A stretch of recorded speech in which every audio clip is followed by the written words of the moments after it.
Here at Bethel, we have some of the most outstanding young men in the organization.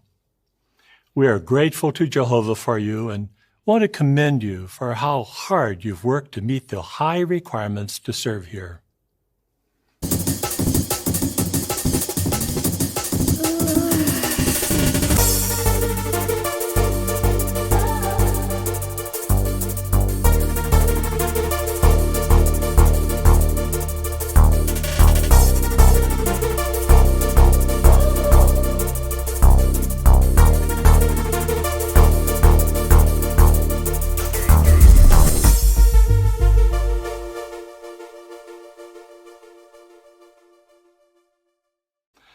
There's a particular requirement that Jehovah expects of all who worship him that we want to discuss with you. At 1 Peter chapter 1, verse 16, he says, "You must be holy because I am holy." So, what exactly does it mean to be holy? It means to keep clean before Jehovah and not let sin or the world contaminate us. That's not easy for an imperfect man, but it certainly isn't beyond us either. Jehovah expects us to imitate him to the best of our ability and love what's right and hate what's bad. Bethel is a holy place, but serving here doesn't mean that you're automatically going to remain holy. Satan's world loves practices that Jehovah hates and promotes them as completely normal. Frankly, we might be drawn to some of those things. The question is, what do you have to do to keep yourself clean before Jehovah? If you go to Psalm 119, verse 9, we can find the answer. How can a young man keep his path clean? By keeping on guard according to your word. So, to keep yourself clean or holy in Jehovah's eyes, you have to keep on guard. In other words, make a constant effort.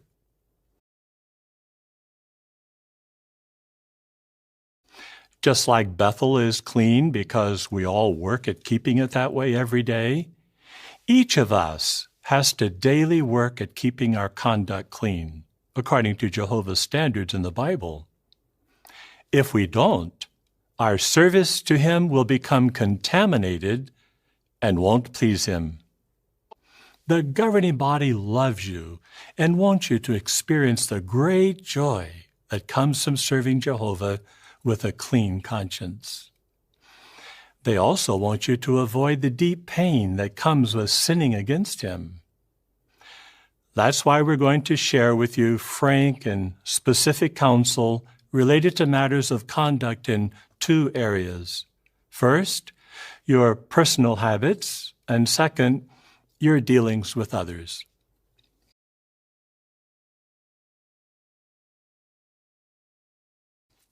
We'll see some dangers you need to keep on guard against in these areas, and then how you can keep your path clean. There is no reason to be embarrassed about what we're going to discuss. You need to understand these matters to keep clean before Jehovah and enjoy his blessing. To begin, let's see 3 ways in which Jehovah's Word helps you to keep your personal habits clean. The first way you can do this is by avoiding tight-fitting clothes that can identify you with homosexuality. What kind of clothes are we talking about? Some outfits are designed to feminize a man's appearance, as homosexuals try to do, especially displaying the buttocks and genitals. Why? Because it makes it harder to tell the difference between a homosexual and a heterosexual man, making homosexuals blend in. So these clothes contribute to changing people's opinion of homosexuality because they come to see it as normal and acceptable. We know that you never intentionally promote that practice, but the question is, how would Jehovah view a man that serves him while dressed in a way that identifies him with homosexuality? Let's read Deuteronomy 22, verse 5, and get his feelings on this. Deuteronomy 22 and verse 5 says, "A woman must not put on the clothing of a man, nor should a man wear the clothing of a woman. For anyone doing so is detestable to Jehovah your God." So, what does Jehovah think of styles of dress that make a man look more feminine? Clearly, this is very displeasing to him. Does the way you dress show that you share his viewpoint? There's another factor to take into account. What effect could your dressing in this way have on your brothers and sisters? These clothes are designed to sexually excite both men and women. Of course, it's not your fault if someone else decides to nurture bad thoughts, but you wouldn't want to spark a wrong desire in others or be responsible for making it harder for them to resist bad thoughts. A second way you need to keep on guard is resisting the unclean habit of masturbation. The God's Love book explains that masturbation is the stroking or rubbing of the genital organs, commonly resulting in an orgasm. So, does a person have to use their hands to masturbate? For example, say a brother wears an undergarment that's so tight it rubs his penis as he moves around. He gets aroused and even ejaculates. Is he masturbating? Yes, he is, because he's deliberately stimulating his genitals, even though he's not using his hands. Does there have to be an orgasm for it to be considered masturbation? Suppose a brother starts rubbing his genitals against a pillow. He gets an erection, but stops before having an orgasm. Is he masturbating? Yes, again, because he's deliberately stimulating himself, whether he has an orgasm or not. How about having an emission of semen at night, maybe even after an erotic dream? Is that masturbation? No. Jehovah made that a part of a man's reproductive system, and it happens without any deliberate stimulation. But even so, when this happens to you, it would be good to examine whether you were dwelling on sexual thoughts before going to sleep. Could you have been sleeping in a position that stimulated you, such as with a blanket or pillow held tightly between your legs?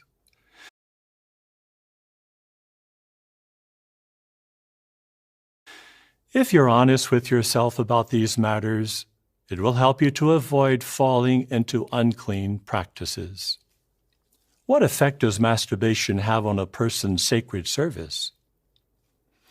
2 Corinthians chapter 7, verse 1 explains what Jehovah expects of us. It says, "Therefore, since we have these promises, beloved ones, let us cleanse ourselves of every defilement of flesh and spirit, perfecting holiness in the fear of God." So Jehovah wants us to cleanse ourselves of anything that defiles our spirit. In other words, anything that contaminates our mental attitude. Masturbation contaminates a man with selfishness, it weakens his self-control, and it makes him believe that sex doesn't have to be related to love. It also fills a Christian with guilt. Trying to keep your service to Jehovah holy while under the influence of masturbation is like trying to climb a mountain with a large boulder that you're carrying. Until you free yourself of it, it can only hold you back. What have you done to cultivate a deep disgust for this practice so as to keep yourself clean? Our third point, don't let yourself become contaminated with pornography. Satan's world is in love with it in all its forms. But as you know, pornography in any form is not tolerated at Bethel. What can you do to guard yourself against becoming contaminated with pornography, even by accident? Take precautions to keep yourself as far away from its path as possible. Think of the following situation. While in the bathroom, a brother starts browsing through a list of recommended pictures and videos on a social media app on his phone. He comes across provocative pictures of men or women. Some may be topless and some may be nude. He doesn't tap on them, but he does keep looking and starts to masturbate. Now, did this brother truly stumble upon pornography by accident? Or could it be that he was browsing in a place where he actually hoped to find something sexually arousing? Either way, he needs to examine himself honestly, don't you think? Maybe it would be best for him not to use the internet while isolated from others. What precautions can you take to avoid such a situation? Could certain types of entertainment expose you to the contamination of pornography, even if they're not, strictly speaking, pornographic? Suppose a brother is watching a TV program for mature audiences that contains a sex scene. Now, the scene is shot from an angle so that you can't see the intimate parts of either person. But he replays it several times and gets aroused. Is he keeping himself clean from the influence of pornography? There may not be any visible nudity, but that scene is definitely designed to arouse the person viewing it, and that's why he's viewing it over and over. He needs to work on hating what is bad. What steps do you take to avoid entertainment that could lead you to pornography? Romans 6, verse 13 explains why we have to keep on guard in this matter. It says, "Neither go on presenting your bodies to sin as weapons of unrighteousness, but present yourselves to God as those alive from the dead, also your bodies to God as weapons of righteousness." Did you notice that a person can present their body to sin, or they can present it to Jehovah, but not both at the same time? If a Christian deliberately presents his eyes to pornography, any worship he renders to Jehovah, no matter how hard he works with the rest of his body, is no longer holy. Jehovah simply does not consent to share our hearts with pornography. Does your heartfelt love for Jehovah move you to keep on guard and avoid disappointing him? Next, we'd like to examine with you 4 ways in which all of us have to keep on guard in our conduct with others. First, it's necessary to avoid flirting, whether the other person is single or married. Now, what would you describe as flirting? Put simply, it's treating someone as if you're interested in marriage when you're really not. How can you tell the difference between just displaying personal interest, pursuing an honorable courtship, and flirting? Well, a lot depends on what your intentions are. For example, a single brother compliments an outgoing single commuter sister on the way she dresses at work. On another occasion, he mentions her new hairstyle. From time to time, he sends her a text message to check that she arrived home safely. Is he just displaying personal interest? His comments go beyond being concerned for her well-being, don't they? He's even telling her that he finds her attractive. She would definitely be justified in concluding that he has romantic interest in her. Is he flirting? If he's actually interested in a possible courtship, his actions may not be wrong. But if not, he would reasonably be viewed as flirting. Could persons of the same sex start to flirt? Consider a situation. A group of single brothers has a meal together, and after most leave, two of them remain behind in the room drinking alcohol. At one point, one asks the other if he has ever woken up with an erection.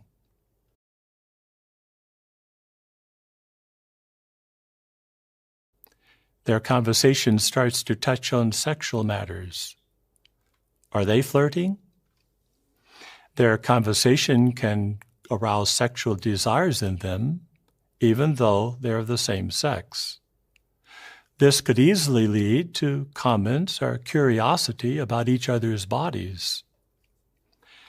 Don't deceive yourself thinking this could never happen. Keep in mind that alcohol tends to lower your inhibitions and can make thoughts that you'd normally suppress or view as repulsive seem acceptable, even inviting. What if a sister is married? Should you feel you can be more affectionate with a married sister than you would with one who's single? For example, a young single brother is adopted by a couple at Bethel, and he regularly spends time with them. The wife, who's 4 or 5 years older, hugs him affectionately in public and views him as her little brother. He goes to their room frequently, even when the husband isn't there. And he feels comfortable talking to the sister, even about his problems. He claims they're like family. Is this appropriate? No, this is dangerous. Neither one of them is immune to becoming emotionally attached to the person who is dedicating so much time and attention to them. Of course, there is nothing wrong with becoming friends with more mature couples at Bethel. But keep in mind that a married person belongs to their mate. A sister's husband has the right to expect that he will be her closest friend and the only one giving her romantic attention. What if you're married? Being married does not give a brother permission to be overly affectionate with sisters other than his wife. You, too, need to be on guard to avoid even giving the impression of flirting. What does Jehovah think of flirting? Go to Proverbs 12, verse 22, please. Lying lips are detestable to Jehovah, but those acting faithfully bring pleasure to him. Really, flirting is lying. It's a cruel and dangerous form of lying that disregards Jehovah's counsel about marriage. He hates it, so it's important for you to see it the same to remain holy. A second area we want to draw your attention to is the need to keep on guard against sexting and sexually explicit video chatting. Sexting can mean sending sexually explicit messages or even improper photos or videos by some electronic means. This is especially important to keep in mind when you're romantically interested in a sister. Jehovah created men and women in such a way that the more time they spend together, the more attracted to each other they feel. That's really a wonderful gift from Jehovah. Because of it, an honorable courtship can fan what starts out as a romantic spark into the flame of joy, a love that lasts a lifetime and keeps growing. But keeping in constant contact with a sister you're interested in and without taking the proper precautions can be like throwing gasoline on that spark, turning it into something destructive. For example, can you see how the brother in the following situation has let his guard down? While video chatting with his girlfriend, they start making some references to sexual subjects. He ends up becoming aroused, and after they finish their conversation, he masturbates. The next time they speak, the conversation goes further and becomes sexually explicit. Now, both start masturbating while connected, but without exposing themselves to one another. Now, obviously, at this point, both need to get help from the elders because their conversations are becoming more and more unclean. They're on the express route to sexual immorality. But what should he have done to be on guard and not let things get to this point? At 1 Timothy 5, verse 2, Paul told Timothy to treat all his Christian sisters with all chasteness. You need to do the same, especially towards a sister you have a romantic interest in. Be aware of the danger and keep your conversations clean. Make spiritual matters a regular part of your communication. Avoid communicating late at night when you might be more likely to let your guard down. In doing so, you demonstrate that you're a spiritual man capable of caring for your prospective mate's relationship with Jehovah. Next, we'd like to help you to clearly understand what the Bible means by the phrase sexual immorality, a very serious sin that can quickly destroy your relationship with Jehovah. In the Greek scriptures, that phrase is used to translate the original word porneia. What does that mean exactly? Porneia is sexual relations involving persons not married to each other. It includes acts such as oral sex, anal sex, and masturbating another person. It always involves deliberate manipulation of the genitals and at least one other person or animal. When a Christian commits porneia, the elders always have to provide assistance. Do the genitals of both need to be manipulated for there to be porneia, such as when two people have sexual intercourse? No. Both oral sex and anal sex involve the manipulation of the genitals of only one person. Does manipulation of the genitals always involve the use of the hands? Not necessarily. For example, suppose a brother pays a stripper to perform a lap dance that lasts several minutes.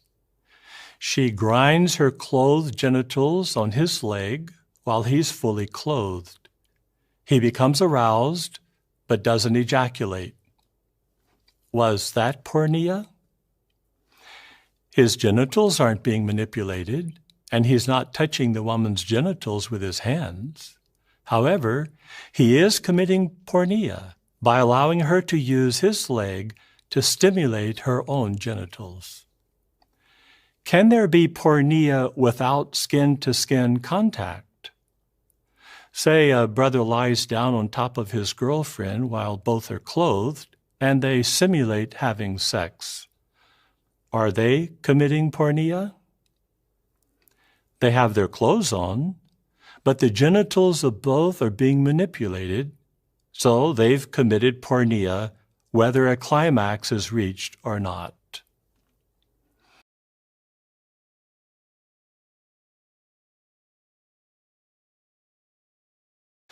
That means that even some provocative forms of dancing, such as when a man rhythmically rubs his pelvis against the buttocks of a woman as she rubs herself against him, can also amount to porneia. What if a person fondles the genitals of another but doesn't actually masturbate them? For example, a brother sits on the lap of one of his male friends. His friend puts his arm around his waist and at one point fondles his crotch over his clothes. Is that porneia? Although the second man didn't go as far as masturbating the first, he is deliberately stimulating his genitals. Because there's fondling, caressing, stroking, or rubbing involved, this act constitutes porneia. What are the following situation?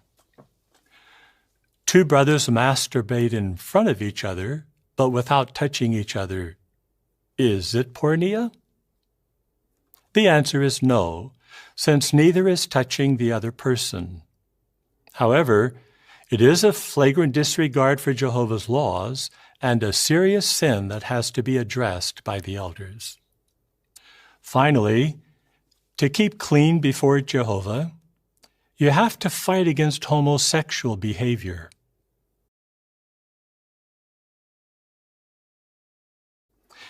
You've surely noticed that we've mentioned several situations involving homosexuality throughout this talk.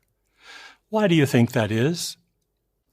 Satan is desperately promoting this perverted practice. It's no exaggeration to say that he's flooded his world with propaganda in favor of homosexuality. It's not realistic to think that you can't be affected by his efforts just because you serve at Bethel.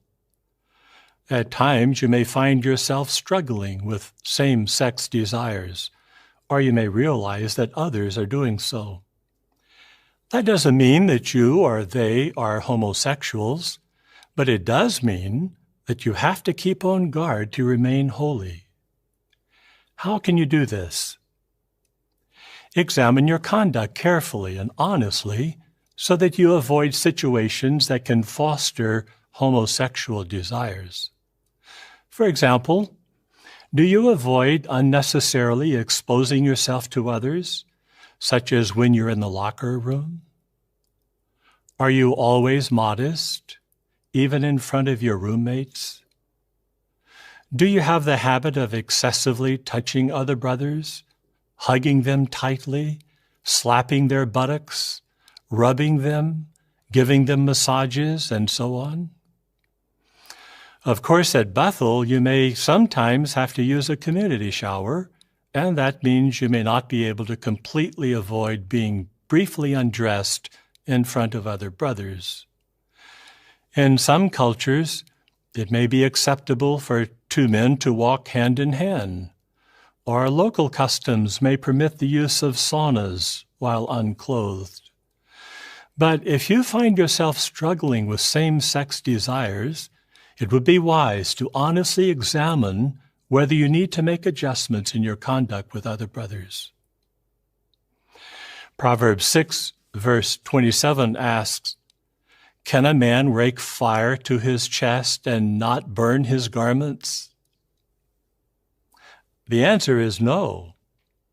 Thus, to keep yourself clean from homosexual desires, you cannot put yourself in situations that could bring them to your heart. For instance, what do you think of the following situation? After exercising together, two single brothers go back to shower in a room. Afterwards, one gives the other, who's wearing only a towel, a massage. One or both of them get sexually aroused. They have put themselves in an extremely dangerous situation, don't you agree? Although Satan is waging war to influence people's thinking on the subject of homosexuality, Jehovah hasn't changed his view on the matter. Homosexuality is unholy and repugnant to Jehovah, and he will not tolerate it among his dedicated servants. Does your love for Jehovah move you to have the same view? We've identified several serious dangers which we have to keep on guard against to be clean before Jehovah. Of course, more is involved than just avoiding what's bad. What else do you need to do to keep your path clean? First, have a regular program of meaningful Bible study. When you regularly spend time with Jehovah by means of your Bible study, it will make your love for him and his commandments grow. Obeying him will make you happy. Second, be honest about your weaknesses. Notice what the psalmist prayed in verses 36 and 37. Incline my heart to your reminders, not to selfish gain. Turn my eyes away from looking at what is worthless. Preserve me alive in your way. Did you notice that he recognized he needed Jehovah's help to incline his heart? In other words, to make him want to do what was right? Do as he did. Humbly acknowledge before Jehovah that you need his help to fight wrong desires. Be specific and tell him what they are, but then also act decisively. Turn your eyes away from worthless conduct and entertainment. Reject any wrong thought as soon as it comes to mind. What should you do if you now realize that you are or have been involved in some type of unclean or questionable conduct, such as what we've considered? Frankly, you might be embarrassed and even afraid to ask for help.